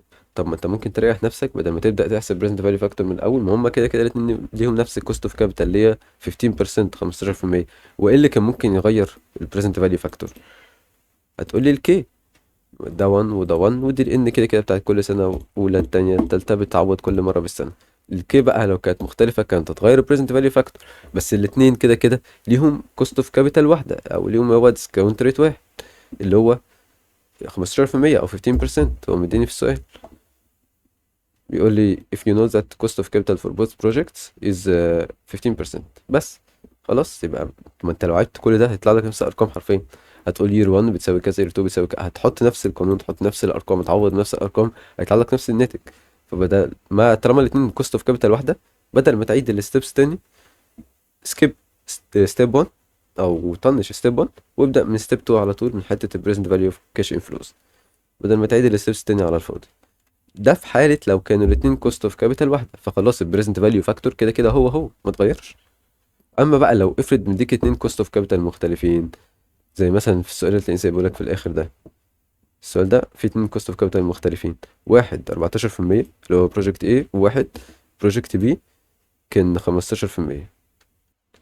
فطالما بروجكت A 14% وبروجكت B 15%، فبالتالي البريزنت فاليو بتاع بروجكت A هيبقى مختلف عن بريزنت فاليو فاكتور بتاع بروجكت B. اكيد الفاكتور بتاع ايه مش هيبقى الفاكتور بتاع بي، عشان هنا هنعوض ب 14% لما تيجي تحسب بريزنت فاليو فاكتور بتاع ايه، وهنا عند بي هتعوض ب 15%. فبما ان الاتنين مختلفين فهتضطر تعيد من ستيب 1 في بروجكت بي، هتعيد من اول ستيب 1. لكن طالما الاتنين متشابهين في السؤال اللي هنحله دلوقتي، فخلاص ليه نعيد في ستيب 1؟ مش محتاج. نبدأ من ستيب 2 على طول، وهتنقل البريزنت فاليو فاكتور بتاع ستيب 1 زي ما هو، بتاع بروجكت ايه يعني اقصد زي ما هو. فانت تركز مديك كوست اوف كابيتال مختلفه ولا لا، وانهي واحد عنده انهي كوست اوف كابيتال، تركز في الكوست اوف كابيتال بتاعت كل واحد. انا كان قايل لي في السؤال اللي هتلاقيني سايبه لك، هتلاقيني قايل لك ان بروجكت ايه كوست اوف كابيتال بتاعته 13%، بروجكت بي ديسكاونت ريت او كوست اوف كابيتال بتاعته 15%. هناخد دول زي ما هم كده نحطهم في الجدول بتاع بروجكت بي. ما انت خلاص انت حسبتهم، ما تحسبهم تاني ليه؟ الفكره بس ايه في بريزنت فاليو اوف كاش انفلوس اللي تتغير ليه، لان الكاش انفلوس مختلفه. فستيب 2 فعلا بقى اللي هي تبقى مختلفه. فاخد الكاش انفلوز، انقل الكاش انفلوز بتاعت بروجكت بي تايمز بريزنت فاليو فاكتور، ده نفس البريزنت فاليو فاكتور مثلا بتاعت تير 1 كانت 0.69، يير 2 0.756، يير 3، يير 4. نقلت البريزنت فاليو فاكتور بتاعت كل سنة من السنين بتاعت بروجكت ايه. وبعدين اضرب الكاش انفلوز تايمز البريزنت فاليو فاكتور، هيديني present value of cash inflows اللي هي بي في سي اي. سي اي تايمز بي في اف هيديني بي في سي اي. وبعدين اجيب التوتال بتاعها، نفس الستبس اللي مشيناها في بروجكت ايه، فرق ان اختلاف الارقام بتاعه الكاش انفلوز بس كده. التوتال هنا طلع بكام؟ ب143,320. احسب من البريزنت فاليو بي في سي اي اللي طلعناها دي ماينس الانيشال كوست اوف انفستمنت اللي هي كاش اوت فلو بقى، خلاص قلنا نسميها كاش اوت فلو، سي او ماينس السي او اللي هي 100,000 هتساوي 43,320. يبقى مين اكبر؟ مين تختار؟ مين بروجكت ايه ولا بي؟ بروجكت ايه كانت 10,820، بروجكت بي 43,320، فأكيد أختار بروجكت بي. ليه بروجكت بي؟ لأنه عنده هاير ان بي في. عايز تقول هاير بوزيتيف ان بي في، تمام. هو كده كده الاتنين بوزيتيف يعني، ممكن أبقى أزود كلمة هاير بوزيتيف ان بي في. احنا اخترنا اللي عنده نت بريزنت فاليو أعلى، يبقى كده باستخدام نت بريزنت فاليو اخترنا بروجكت بي عشان كان عنده نت بريزنت فاليو أعلى. بشكل خاص بوزيتيف هاير بوزيتيف نت بريزنت فاليو، ممكن أبقى أزود هنا كلمة بوزيتيف نت بريزنت فاليو، بس طالما الاتنين بوزيتيف مش محتاج توضح يعني، بس عشان تتعود، عشان تفضل ثابتة في دماغك. طب لو نستخدم طريقة البي بي بي باك بيريود، نبدأ ببروجكت ايه. طبعا ما تعملش الاتنين، قلت لك عرفتك ازاي تحدد هتستخدم انهي طريقة. طب افرض حدد لك الاتنين تعمل الاتنين، ما حددلكش شوف على حسب السؤال والجيفن اللي مدولك في السؤال زي ما قلت لك من شوية. لكن طالما لو مش محدد لك والسؤال موضح سؤال زي ده ما كانش محدد، كنت هتعمل ايه؟ نت بريزنت فاليو، كنتش تروح تعمل بي باك بيريود يعني، ما كنتش تعمل الاتنين، كنت تعمل واحدة بس. لكن هو عشان حدد لي الاتنين فانا اعمل الاتنين. اشوف الكاش انفلو اللي هيجيلي من يير 1، فكرك البي باك بيريود كنا بنعوز الكاش انفلوز تغطيلي initial cost of investment. فيير 1 الكوست اوف انفستمنت كام اصلا؟ initial cost ب100,000، يير 1 هتديني كاش انفلو 40,000، يبقى كده اخد يير 1 كلها ولسه هيتبقى لي 60. يبقى ادخل على الكاش انفلو بتاع يير 2 بلس يير 2. يا ترى اخد يير 2 كلها ولا جزء؟ يير 2 30، فانا هاخد 30 كلها، لسه هيتبقى لي شويه كمان على 100، فكده يبقى بلس يير 2 الكاش انفلو بتاعها ب30,000، كده كله على بعضه كام؟ 70. فانا كده ادخل على السنة اللي بعدها بلس، هل اخد يير 3 كلها؟ انا معايا 70، بقى لي 30 على ال100,000. السنة التالتة كاش انفلو بتاعها ب40، انا بقى لي 30 بس، فانا هاخد 30 بس من ال40. فنروح عند يير 3 اقول fraction of اللي هي part of، الاتنين حاجة واحدة، fraction of year 3. اخد قد ايه من يير 3؟ محتاج 30,000 بس، يير 3 اصلا كاش انفلو بتاعها ب40,000، ناخد 30,000 بس عشان ابقى كملت ال100,000، التوتال يبقى ب100,000. طب ال30,000 دي قد ايه؟ تعال نشوف. قلت لك بتقسم اللي انت خدته على الكاش انفلو كله بتاع السنة، فانا هاخد 30,000 اقسمها على 40,000 كلها، هي اصلا يير 3 بتديني 40,000، فيبقى 30 على 40 هتساوي 0.75، يعني كأن ايه سنتين وتلات ارباع. فكده البي بي بتاعت بروجكت ايه، بي بي ايه، بي باك بيريود بتاعت بروجكت ايه هتساوي سنتين، يبقى 2 بلس 0.75 يعني 7.75. 2.75 بص نسينا بقى ايه، نسيت ستيب عشان انا حليت بالنظر، ف نسيت اكتب حتة ان ده بيساوي الانيشال كوست. حاول ما تكروتش خطوات، انا عارف ان في ناس ممكن تحسبها كالكوليتر كلها مرة واحدة كده من غير كالكوليتر بدماغها كمان، بس خطوات مهمة لان الامتحان مقالي وجزء الام سي كيو قليل اوي ان شاء الله يعني. فده كده المفروض في الاخر طلع يساوي فعلا initial cost ب100,000، لو جبت مجموع ده يساوي الانيشال كوست اللي هي 100,000. فالبي بي بتاعت بروجكت ايه هتساوي 2.75 years. ده اللي هحتاجه عشان اغطي to cover الانيشال كوست. بعدين اروح على بروجكت بي year 1 كاش انفلو بتاع بروجكت بي في year 1 60,000 60,000. طب year 2 انا كده لسه ما كملتش ال initial cost، لسه لي 40. year 2 ب50. انا محتاج 50 كلها بتاعت year 2؟ لا، انا محتاج جزء منها اللي هو 40. حسب 60 plus 40 يبقى 100. فانا اقول fraction of year 2 plus اللي هو قد ايه بالظبط، اللي هو 40,000. طب ال 40 دي قد ايه اصلا من ال 50 كلها؟ يا year 2 كان بتديني 50,000، ف 40 دي اشوف هتساوي قد ايه من ال 50، فاقسمها على ال 50 هتساوي 0.8. تمام. انا كده جبت الانيشال كوست اللي هي 100,000. دي كده initial cost. احتاجت قد ايه على ما عرفت اكفر الانيشال كوست؟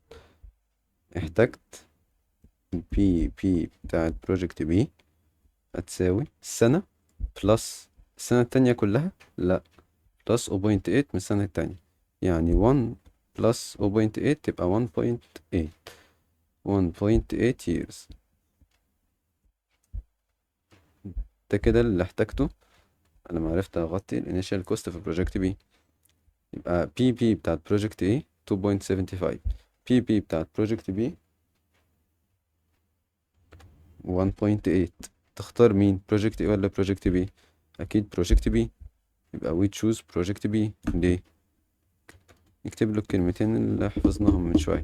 we choose بروجكت بي عشان عندها less PB less payback period، وده معناه increase in profit increase in liquidity decrease in risk.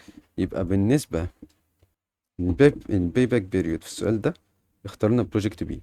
طب النت بريزنت فاليو، النت بريزنت فاليو صدفة ان احنا اخترنا برضو بروجكت بي، بس مش شرط الطريقة بتاعت بي بي تديك نفس الطريقة بتاعت الام بي في. مش شرط، مش شرط تديك نفس الإجابة. ممكن في البي باك بيريود كان يقول لنا ان احنا كده هنختار بروجكت ايه مثلا بسبب انه عنده ليس باي باك بيريود، ممكن كانت تطلع عنده ليس باي باك بيريود، كنا نختار بروجكت ايه في البي بي. فمش شرط الاتنين يطلعوا نفس البروجكت في الاخر، نفس الاختيار، مش شرط. طب لو قالك مين فيهم ادق تتبع مين؟ نتبع اكيد النت بريزنت فاليو، طريقه النت بريزنت فاليو. فالادق بروجكت بي. بس انت في كل حاله يعني حلهم كانهم سؤالين منفصلين زي ما عملنا من شويه. يعني عادي خالص كانت ممكن في الجزء بتاع البريزنت البي باك بيريود كانت ممكن في بي بي تطلع ان احنا نختار بروجكت ايه. خلاص تمام، ما تقولش ايه ده ازاي في البي باك بيريود بروجكت ايه نت بريزنت فاليو بروجكت بي.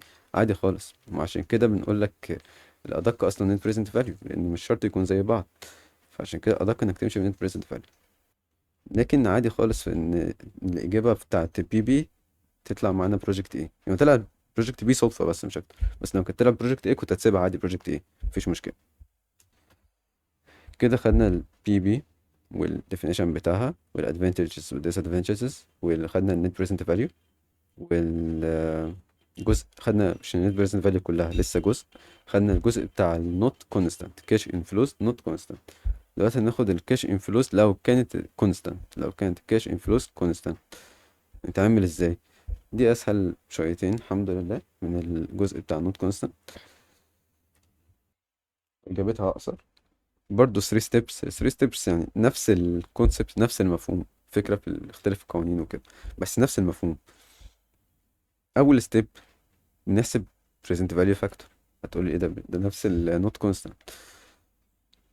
فتبدأش الجزئية دي غير لما تذاكر الأولى كويس أوي عشان ما تلخبطش اتنين في بعض. هنا فكرة إن ال present value factor هنا يكون مختلف شوية، اسمه BVFA مش BVF. BVF ده بتاع النوت كونستانت بالنسبة لطريقة ال MPV. BVFA يعني present value factor. تمام. بس ايه for annuity cash inflows او for annual cash inflows. ممكن تتقال annuity وممكن تتقال annual. هنا ممكن نكتب ايه for annual cash inflows. يعني ايه اصلا annuity بغض النظر عن تفاصيل يعني ايه annuity؟ فكرة يعني احنا قلنا ايه هيديني cash inflows متساوية constant يعني متساوية. ده معنى annuity. بتبقى payments متساوية او يعني دفعات، بلاش payments، ممكن نقول ايه دفعات هتجيلك cash inflows متساوية وفي نفس الوقت ايه، متتالية ورا بعض. ده معنى كلمة annuity. ما علينا. عايز تكتب بدل annuity annual cash inflow، تمام صح. الدكتور كتبها عادي annual cash inflow. فدي present value factor بتاع ال annual cash inflow. دي قانون مش صعب في حفظه، بص بين كبير، بس انت لو ركزت تلاقيه هو الجزء ده اصلا present value factor من الجزئية اللي قبله نفسه. فانت اوريدي حافظ الحتة بتاعت 1 over 1 plus k power n. باقي لك ايه؟ انك هتقول 1 minus الجزء ده على k. بس كده، يعني من غير حفظ كتير ولا حاجة. كده هتكون جبت ال present value factor of annual cash inflows. جميل. وبعدين طبعا انت عارف ان k هي discount rate cost of capital وهيك. ال n المرة دي number of years، فانت هتجيبه مرة واحدة للسنين كلها. مش هتعمل بقى جدول لكل سنة، لا هما كده كده constant. فال n عدد السنين، لو عدد السنين 5 فال n تبقى ب5. لو عدد السنين كلهم على بعض 4 سنين فال n تبقى ب4. مش هتعوض مرة ب1 مرة ب2 مرة ب3 لحد 4، لا هي n على طول تبقى ب4 مرة واحدة كده على طول. تاني ستيب انت المفروض تكون متوقع تاني ستيب بقى تكون ايه. بما اننا جبنا في اول ستيب بريزنت فاليو فاكتور، تاني ستيب كنا بنضربه في كل كاش انفلو هيجيلي عشان اجيب البريزنت فاليو بتاعت كل كاش انفلو هيجيلي. وبعدين اجيب نت بريزنت فاليو، باخد البريزنت فاليو بتاعت كل كاش انفلو هيجيلي، اشيل منها الكاش اوت فلو اللي دفعته او اللي هدفعه، يبقى جيت النت بريزنت فاليو صافي كام حاليا. نفس الفكره هنا، شبه حته نوت كونستنت، بس الفكره في اختلافات القوانين والمصطلحات وكده. فهنا بدل ما نقول بي في سي اي، كنا بنقول قبل كده بي في سي اي بريزنت فاليو اوف كاش انفلو، هنا نقول ايه، بي في اي سي اي. الاي دي بتاعت ايه، بتاعت الانيوتي او انيوال. بقول لك المصطلحين عشان على حسب في الامتحان يجيب لك ايه، تبقى عارف الاثنين احتياطي. بس انت يعني امشي بالاسهل لك، انت احفظها بالاسهل لك، بس تبقى عارف شكل الاثنين عشان تبقى عارف انيوتي هي انيوال هي بي في اي سي اي، اي حاجه براحتك. فالبي في اس اي بي في اي سي اي بريزنت فاليو اوف انيوال كاش انفلو. طب هنا هنقول ايه، بتساوي السي اي في البريزنت فاليو فاكتور؟ لا هنقول بتساوي الاي سي اي. الاي برضو بتاعت ايه، نفس الفكره بتاعت انيوال كاش انفلو او انيوتي كاش انفلو. طب البي في اف اي، ما هي نفس الفكره بقى، بي في اف اي اللي هي لسه قايلينها قبلها في الستيب 1، انها فور انيوال او انيوتي كاش انفلو. اخد البريزنت فاليو اللي حسبتها بتاعت الانيوال كاش انفلوز ماينس الكاش اوت فلو اللي هو الانيشال كوست، بس احنا قلنا نقول عليه سي او في حالة النت بريزنت فاليو، ماينس السي او. ادي النت بريزنت فاليو. نختار انهي؟ نختار البروجكت اللي عنده هاير بوزيتيف ان بي في، وهنرفض اي بروجكت عنده نيجاتيف ان بي في. تعال نشوف السؤال ده. XYZ Industrial Company has an investment proposal in huge machine which cost تكلفته قد ايه؟ 1,500,000 and it expects to receive an annual cash inflow. ده كده annual cash inflow اللي هو ACI. ده كده ال ACI ب500,000. جميل. for 6 years، 6 دي اللي هي N. وطبعا ال1,500,000 دي التكلفة اللي هي CO. تمام. the required rate of return it accepts 18%. خد بالك لو تفتكر required rate of return دي هي كانت cost of capital اللي هي ال K discount rate. ممكن ابقى تبقى ازودها لك برضو، يعني اعرف ان ال RRR هي بتعبر عن cost of capital فهنستخدمها ك discount rate K. نفس فكرة cost of capital، نفس الواك لو تفتكر من ايام الواك. ابقى ازودها لك برضو بحيث نبقى كتبنا يعني الاشكال كلها طبعا ان شاء الله، ما يبقاش في حاجة محتاج انت تفتكرها. اكتبها لك في PDF جنب ال K ان شاء الله. Do you advise the company with this machine or not؟ وليه؟ يعني ناخد الماشين دي نشتريها ولا لا؟ الماشين دي تعتبر investment، هي لونج تيرم اسيت وكده، فنعتبرها معاملة الانفستمنت لونج تيرم انفستمنت. جميل. كاش انفلوز هنا كونستانت ولا نون كونستانت؟ كونستانت. عرفت منين؟ اداني رقم واحد وقال لي ده هيبقى انيوال لمدة 6 سنين اللي هو 500,000. تمام. فانا هستخدم القانون بتاع الكونستانت كاش انفلوز. معايا الكي ب 18%، معايا الان ب6. اعرف اعوض، اعرف عادي مفيش مشكلة. اقول له present value factor of annual cash inflows هيساوي 1 minus 1 over 1 plus k power n على ال k. عوضت بال k ب 18% فوق وتحت، عوضت بال n ب6، طلع معايا 3.497. ده كده الفاكتور present value factor of annual cash inflows. وبعدين اجيب present value بتاعت ال annual cash inflows، اخد اللي حسبته فاكتور اللي حسبته تايمز ال annual cash inflows. جميل. فالانيوال كاش انفلوس بكام؟ ب500,000. يبقى 500,000 تايمز 3.497 اللي لسه حاسبها هتساوي 1,748,500. طب دي كده ماشي بريزنت فاليو بتاعت انيوال كاش انفلوس، بس لسه مبقتش نت بريزنت فاليو.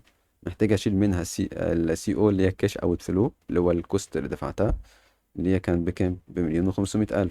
فاقول بي في اي سي اي ماينس السي او 1,500,000 هتساوي 248,500. دي كده النت بريزنت فاليو. خد بالك هنا انت مش هتقارن مع بروجكت تاني، ما قالكش نختار انهي ماشين منهم مثلا، لا هي ماشين واحده كده كده، كانه بروجكت واحد، نفس معامله البروجكت واحد، انفستمنت واحد. فطالما بوزيتيف خلاص تقبلها. انت مش هتقارن بقى وتشوف اكبر من التاني، ما فيش تاني اصلا عشان تقول هاير ذان. ما تقولش عشان هاير ذان، لا تقول له عشان عندها بوزيتيف ان بي في، مش هاير بوزيتيف يعني عشان ما تبقاش حافظ يعني، فاهم؟ لا تبقى فاهم انت تكتب ايه. فدي كده عندها بوزيتيف ام بي في فنقبلها، طالما انت مش هتقارن بحاجه تانية، فطالما بوزيتيف اقبلها. ملحوظه بقى، يبقى في حاله البروجكت واحد in case of one investment،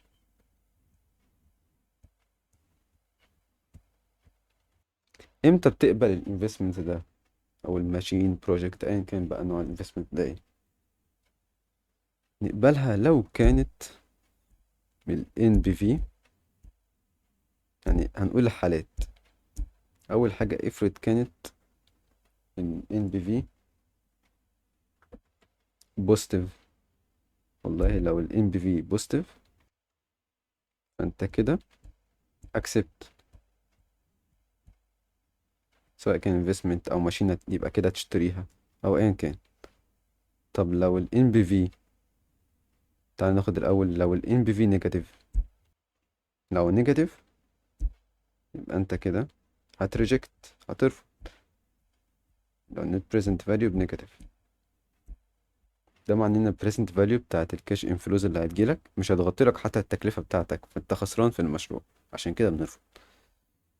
طب لو بزيرو، لو بزيرو فانت برضو اكسبت. ليه؟ لان هي هتغطي لك تكلفتك، اي نعم مش هيبقى فيه زيادة عن عن التكلفة، بس ماشي هتمشي الدنيا، المهم انك ما تخسرش. فلو النت بريزنت فاليو بتاخد، خد بالك حتة زيرو برضو لو هنتكلم بقى على حاجات تانية، فالموضوع برضو بيرجع للإدارة وكده، حسب بقى الشركة والكلام ده كله. بس في منهجنا اللي علينا كلام الدكتور، لو زيرو اكسبت برضه. المهم ان النيجاتيف ريجكت، يبقى الحالة اللي بترفض فيها النيجاتيف. ده لو in case of one investment. جميل. طب in case of two investments، حالة التو اللي قاعدين نقولها من الصبح، ناخد انهي؟ الهاير بوزيتيف ان بي في وريجكت اني نيجاتيف ان بي في. لو واحد فيهم نيجاتيف يبقى المفروض ناخد البوزيتيف، طب الاتنين بوزيتيف ناخد البوزيتيف الاعلى، طب لو اتنين نيجاتيف يبقى ناخد الاتنين. ده لو عندنا تو بروجكتس او تو انفستمنت بروبوزلز. تاني ملحوظة نقولها، ليه النت بريزنت فاليو احسن من الباي باك بيريود؟ انت اكيد فاهم احنا كنا قايلين ايه عيوب باي باك بيريود. تايم انها مش بتراعي، ignores time value of money، واجنورز الكاش انفلوس اللي هتجيلي بعد الباي باك بيريود. نفس الفكره ان بريزنت فاليو يبقى مميزات البريزنت فاليو عن بي بي. ليه better than البي بي؟ عشان it takes all cash inflows of the investment proposal into considerations، مش بتستبعد شويه ولا تقول هاخد لحد فتره معينه، لا بتاخد في الاعتبار كل الكاش انفلوس. تاني حاجة it takes present value of money into consideration، تاخد في الاعتبار present value of money اللي هي حتة time value of money. we consider MPV as best way to estimate investment proposals أو evaluate investment proposals أيا كان. دي أفضل طريقة، أفضل طريقة في التلاتة. خدنا إيه لحد دلوقتي؟ خدنا ال PB payback period definition بتاعها، definition with two cases، لو constant و not constant. جميل. خدنا ايه تاني؟ definition with two cases العملي بتوعها constant و non constant. وخدنا ال advantages وال disadvantages بتاعتها، المميزات والعيوب بتاعتها. دي كده ال payback period. وخدنا ال net present value. خدنا ايه في ال net present value؟ خدنا two cases العملي. الجزء بتاع لو كان constant cash inflows و not constant cash inflows. خدناش خدناش ال definition بتاعها ولا خدنا disadvantages فيها، بس خدنا يا ليه أحسن. why better than BB، اللي هي الجزئية اللي في الآخر. وخدنا الحالات اللي امتى بنقبل فيها بروجكت، امتى نرفضه، سواء كان one investment proposals او one investment proposal او two investment proposals. ده كده اللي خدناه لحد دلوقتي. لو وقع في اي حاجة من الحاجات اللي انا قلتها دلوقتي يبقى انت كده كروت، فمحتاج تراجع تاني. تالت حاجة ومش هنتعمق فيها جامد، ال internal rate of return. يعني ايه internal rate of return؟ ده علينا ال definition بتاعه، يعني احنا عندنا definition ال PB و definition internal rate of return، مش علينا definition صريح للنت بريزنت فاليو، بس انت المفروض تكون فاهم هي بتعبر عن ايه ومعناها ايه. ماشي. definition بتاع ال IRR: internal rate of return is the rate that let present value of cash inflows equal to initial cost of investment proposal، او بتخلي MPV بزيرو. يعني ايه؟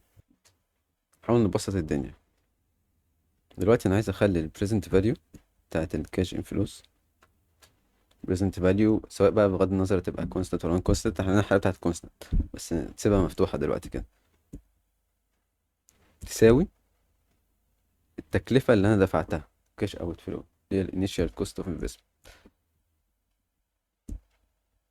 يعني كأني بقول عايز اللي يجيلي يبقى قد اللي أدفعه، اللي هيدخل لي يبقى قد اللي هيخرج من عندي. present value بتاعت الكاش انفلوز اللي هتجيلي تساوي الكاش أوت فلوز اللي هدفعها، كوست اللي هدفعها بتاعت الانفستمنت. يبقى ايه المعدل العائد اللي محتاجه؟ يعني محتاج IRR قد ايه، معدل عائد قد ايه، بحيث present value of cash inflows تساوي cash outflow. هو ده الاي ار ار. طب ما هو لما الاتنين يبقوا متساويين، مش الفرق بينهم اصلا مش كانت البريزنت فاليو ماينس كاش اوت فلوس كان بتساوي النت بريزنت فاليو؟ طب ما هو لو الاتنين قد بعض يبقى الفرق بينهم بكام؟ بزيرو. يبقى انت كده خليت النت بريزنت فاليو بكام؟ بزيرو.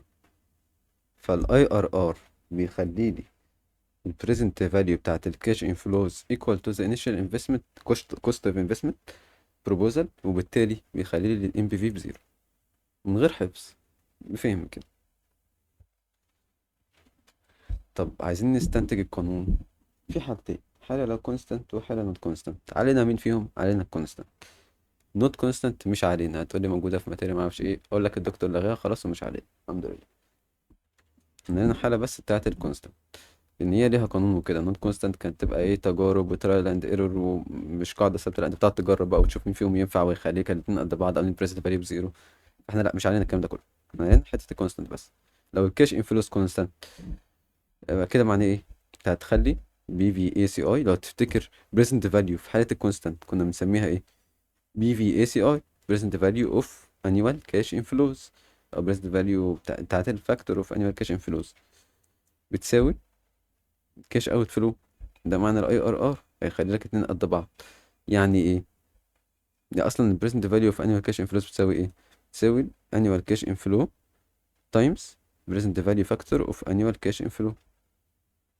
لما كنت بضرب الفاكتور في الانيوال كاش انفلو كان بيديني البريزنت فاليو بتاعت الانيوال كاش انفلو لو تفتكر. دي من جزئية الحتة بتاعت الكونستانت بتاعت البريزنت نت بريزنت فاليو. ماشي.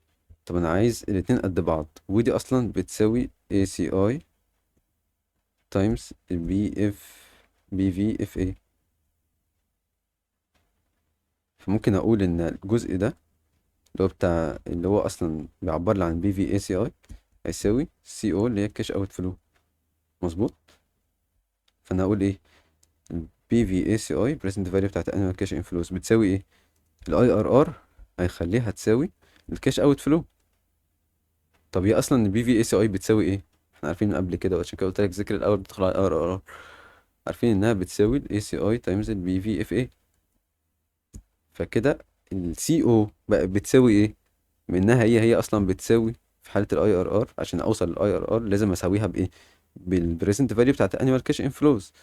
فبالتالي هتبقى بتساوي ال ACI تايمز ال BVFA. جميل. طب انا ابقى مطلوب مني اجيب ايه؟ هيديك في السؤال كاش اوت فلو، هيديك هيقول لك عندنا انيوال كاش ان فلو بكذا، محتاج منك تحسب لي present value factor of annual cash inflow. احسبها ازاي؟ اجيب، مش سيبك بقى خلاص من دي، عرفنا غرضها. اجيب الكاش اوت فلو، انا معايا ده قلت لك هيديك ده وده ناقص لك ده، فانا اقول ان present value factor of annual cash inflow يساوي، اودي دي الناحيه دي مضروبه، اودي الناحيه التانية ايه؟ بالديفيجن، multiplication اوديها ديفيجن، مضروبه دي مقسوم، فتبقى CO over ACI، الكاش اوت فلو على الانيوال كاش انفلو. فهمت جت منين؟ ده كده القانون بتاع ال present value factor of annual cash inflow في حالة ال IRR، ده يبقى قانونها في حالة ال IRR. طب ماشي، كل ده لسه ما جبناش ال IRR، فين ال IRR؟ اقول لك والله عن طريق ال present value factor. اخد ال present value، هيبقى مديك جدول زي ده عشان ما اقعدش نتخيل بقى، عشان ده شوية تتخيل. دي جدول زي كده مثلا، واخد بالك الحتة الجزئية العملي دي مش تبقى عارف، غالبا مش تيجي في الامتحان ان شاء الله يعني.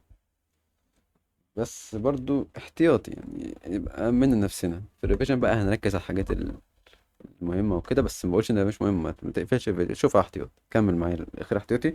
انت مطلوب منك تفهم، مطلوب منك اكتر من الحل بتاع الاي ار ار، مطلوب منك تفهم فكرتها اكتر، فده برضو هيفهمك فكرتها اكتر يعني، انت فاهم قصدي؟ فكمل معايا. افرض البريزنت فاليو فاكتور في انيمال كاش انفلو بي في اف اي طلعت معاك بالرقم ده، فانت تبص على 4.56 موجودة فين في الجدول، تبص عليها فين بالظبط؟ هتبص عند 4.56 عند ال n، لما كانت في، شوف ال n في السؤال، هيبقى مديك n برقم معين مثلا هنا 7 years، فعند n ب 7، ال 4.56 بكام؟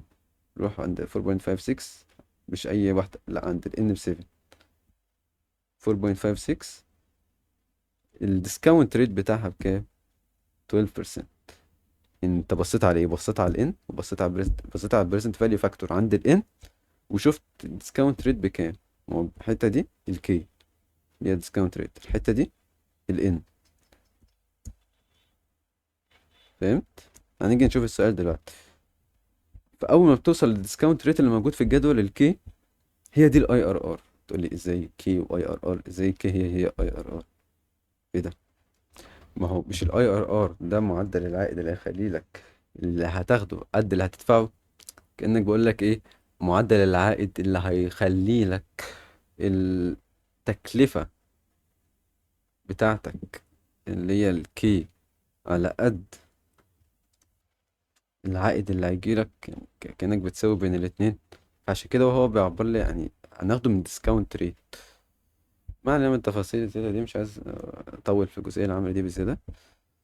بس فكرتها إنك إيه، زي ما قلت لك هتروح عند، بقول لك إيه، تعالى نحل السؤال عشان مش عايز أقعد أعيد. المهم لما توصل تجيب الكي، لما توصل تجيب الاي ار ار من الجدول، هعرفك انا هعيد تاني دلوقتي، اقول لك ازاي بتجيبها من الجدول. وممكن يبقى بدالك جاهزه كمان، يقول لك عند بريزنت فاليو فاكتور ب 4.56 مثلا، او عند بريزنت فاليو عند ان ب 7، تلاقي مثلا يقول لك ان الكي بكذا عند ان ب 7 مثلا، او يديك كذا بريزنت فاليو فاكتور يقول لك عند 4.56 الكي بكذا. فانت خلاص انت طلعت بريزنت فاليو فاكتور، هو يبقى مديك جاهز على طول، ممكن يديلك جاهز، فبالتالي تبقى هي الار ار ار. ده لو ادالك جاهز، ولو من الجدول اوريك ازاي تجيبها من الجدول. يبقى نقبل امتى؟ يبقى مديك كوست اوف كابيتال في السؤال، او واك، او ريكوايرد ريت اوف ريتيرن، ار ايا كان هيسميها لك ايه. فانت هتقبل البروجكت ده او الانفستمنت بروبوزال ده لو الاي ار ار اكبر من او تساوي الواك، greater than or equal. يعني لو اكبر من الواك، ده معناه ان العائد اللي هيجي لك اكبر من التكلفه، الواك كوست اوف كابيتال.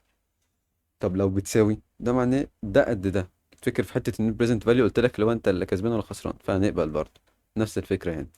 لاير ار جريتر ذان اور ايكوال الواك، لو جريتر ذان نقبل، لو ايكوال يقبل. طب لو اقل من الواك ارفض على طول. يعني لو دي مثلا ب 5% ودي ب 7%، يبقى لا ريجكت. ليه؟ لان اي ار ار اقل، مش جريتر ذان اور ايكوال.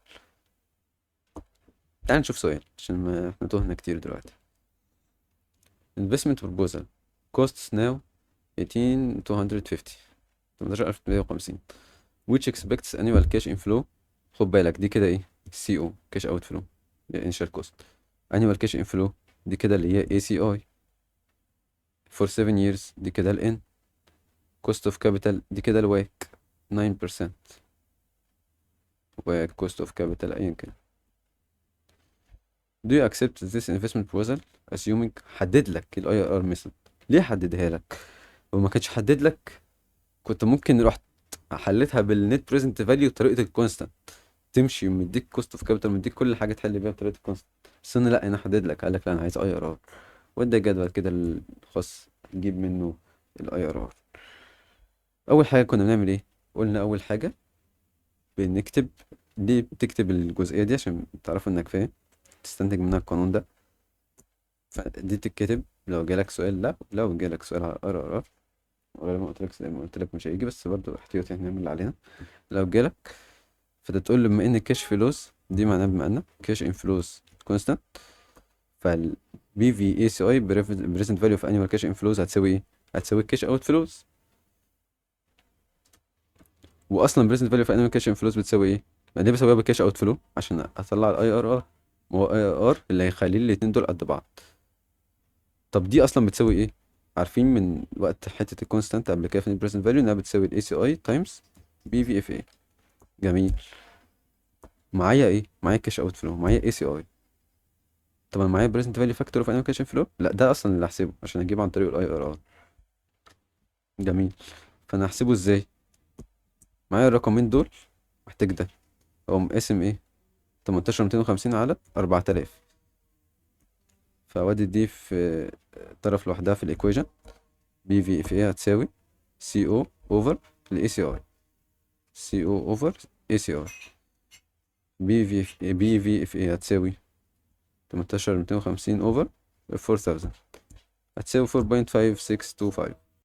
اروح على الجدول ابص عند ان ب7 وبريزنت فاليو فاكتور بكام. بريزنت فاليو فاكتور في انيميشن فلو 4.5623 وان ب7. ابص على الكي بقى بكام عند ان ب7 او عند بريزنت فاليو فاكتور ب 4.5623. بصيت طلعت عند الكي لقيتها ب 12%. يبقى ده كده IRR، ده كده IRR. فتقول له باي سيرشنج اون بي في اف اي بكذا عند ان بكذا 7 years we find this number عند discount rate 12%، فهو ده كده ال IRR بتساوي 12%. طب تقبل ولا ترفض؟ نشوف مديك في السؤال cost of capital بكام. بيقول لك cost of capital ب 9%، اللي هي الواك ب 9%. فانت هتقول له accept ليه؟ IRR اكبر من cost of capital اللي هي الواك، IRR اكبر من الواك اللي هي 12% بتاعت ال IRR اكبر من 9% بتاعت الواك، فده كده accept. الفكرة بس انك تكون حافظ الاختصارات كويس، عارف كل اختصار بيدل على ايه، حافظ القوانين كويس وفهم القوانين. مش حافظها بس، انت لو فاهمها هتثبت في دماغك كويس اوي ان شاء الله يعني. وعايز اكد عليك بكام حاجة عشان ما تدوهش قبل ما نختم الفيديو كده باذن الله. ال IRR طبعا الجدول بتاعه لو جه هيبقى مديهولك، وانت اكيد مش هتحفظ عند كل بريزنت فاليو فاكتور يبقى عنده مثلا كام IRR كام في المية. لا مفيش الكلام ده، هو هيبقى موضح لك كل حاجة، الامتحان هيبقى واضح باذن الله. ده اولا. ثانيا في السؤال بتاع النت بريزنت فاليو هو هيبقى موضح لك هو عايز انهي واحده. مش شرط يقول لك ان عايز نت بريزنت فاليو بشكل صريح، بس افرض هنا كنت قايل لك ايه، استخدم بي باي باك بيريود واستخدم نت بريزنت فاليو بي والان بي في. طب افرض انا في الامتحان ما لقيتش غير ان مديني كوست اوف كابيتال بكذا ومش قايل لي استخدم انهي فيهم، خلاص يبقى استخدم نت بريزنت فاليو وبس. ليه؟ ما هو طالما اداك كوست اوف كابيتال يبقى هو عايز نت بريزنت فاليو. لو عايز باي باك بيريود مش هيديك الكوست اوف كابيتال اصلا. يبقى انت في الامتحان لقيت الكوست اوف كابيتال ومش قايل لك تستخدم ايه، استخدم نت بريزنت فاليو. ما لقيتش في كوست اوف كابيتال ولقيت السؤال من غير كوست اوف كابيتال من غير ديسكاونت ريت من غير البرسنتج دي، فخلاص يبقى هتستخدم بي اللي هي باي باك بيريود. طب افرض طلب منك الاتنين، حل بالاتنين. فانت على حسب الجيفن. واكد عليك تاني، لقيت الكوست اوف كابيتال وما قالكش استخدم ايه، نت بريزنت فاليو. ما لقيتش الكوست اوف كابيتال خالص ولا لقيت ديسكاونت ريت، يبقى بي قال لك استخدم الاثنين استخدم الاثنين بس. هو يبقى واضح بالظبط ان شاء الله، واللي عايز الاثنين هيقولها لك بشكل صريح. طالما اديك كوست اوف كابيتال وسكت هيبقى يقصد الان بي في بس كده. وتعرف الحاجات النظري اللي قلت لك كل واحدة، أي حاجة نظري قلناها لازم تكون عارفها. وإن طبعا ال MVP أحسن واحدة، وليه ال MVP أحسن من بي أحسن بي. ما تنساش تحل الاسئله اللي سايبها لك في الاخر، وانا برضو هبقى احلها معاك في الريفيجن باذن الله.